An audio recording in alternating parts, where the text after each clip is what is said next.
آزاد کشمیر بھر کے سرکاری تعلیمی اداروں کے اساتذہ اپنے مطالبات کے حق میں گزشتہ 5 روز سے تدریسی بائیکاٹ پر ہیں۔ اساتذہ کے تدریسی بائیکاٹ سے سرکاری تعلیمی اداروں کا نظام بری طرح متاثر ہوا ہے۔ بچے اسکول تو آتے ہیں لیکن پڑھے بغیر واپس چلے جاتے ہیں۔ میں روزانہ اسکول میں آتا ہوں اور اساتذہ ہمیں پڑھاتے نہیں ہیں، ان کی ہڑتال ہے، تو ہم روزانہ اسکول میں آتے ہیں، کھیل کود کے چلے جاتے ہیں، اساتذہ باہر بیٹھے رہتے ہیں، ہمیں پڑھاتے ہی نہیں ہیں، ہڑتال ہے 5 دنوں سے۔ کلاس میں آتے ہیں مگر کلاس میں ٹیچر نہیں آتے،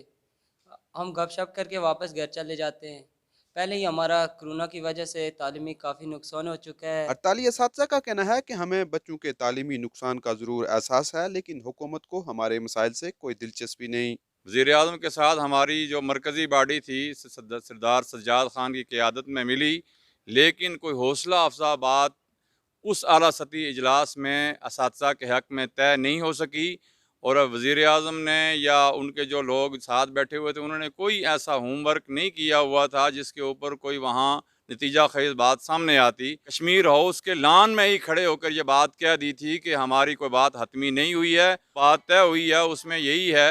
کہ بھئی یہ ہڑتال غیر معینہ مدت تک جاری رہے گی جب تک کہ اساتذہ کے جو دیرینہ مطالبات ہیں اور اپ گریڈیشن کا جو ایشو ہے یہ حل نہیں ہو جاتا، اس وقت تک سارے اساتذہ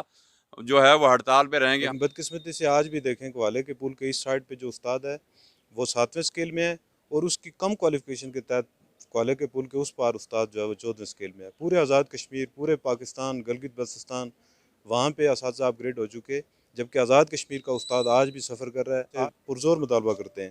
کہ اگر وہ کل ہمیں نوٹیفیکیشن دے دیتے ہیں تو ہم کلاسوں میں چلے جائیں گے، کیونکہ ہمیں روڈ پہ یا اس طرح بچوں کا نقصان ہمیں کسی صورت برداشت نہیں ہے، کیونکہ استاد روحانی باپ ہوتا ہے، اور باپ کبھی بھی نہیں چاہتا کہ اس کی اولاد اس طرح خراب ہو یا اس کی اولاد یہ کام نہ کر سکے۔ بات یہ ہے کہ ہم یہ بات سمجھتے ہیں کہ اگرچہ کہ اس تعلیمی سیشن میں کرونا کی وجہ سے بچوں کا کافی حرج ہوا ہے، ہم تو یہ چاہتے ہیں کہ فوری طور پر ہمارے ان مسائل کو حل کر دیا جائے۔ ہمیں تو خوشی ہوگی کہ ہم جو ہے نا وہ اپنا جو کام ہے کلاسز وہ جاری رکھیں، لیکن مجبور ہو کہ ہمارے اس کے بعد ہمارے پاس کوئی آپشن بچتا نہیں ہے۔ تو اس لحاظ سے ہم یہ سمجھتے ہیں کہ یہ حکومت کی زیادہ ذمہ داری بنتی ہے کہ وہ اس نقصان کا فوری ادراک کرے، اور جو اساتذہ کا اپگریڈیشن کا مسئلہ ہے اس کا فوری نوٹیفیکیشن جاری کرے۔ حکومت آزاد کشمیر کورونا سے متاثرہ سرکاری تعلیمی اداروں کے بچوں کو مزید تعلیمی نقصان سے بچانے کے لیے فوری اقدامات کرتے ہوئے اساتذہ کے جائز مطالبات پورے کرے تاکہ تعلیمی نظام بحال ہو سکے۔ اظہر نذیر عباسی، نیو نیوز، باغ، آزاد کشمیر۔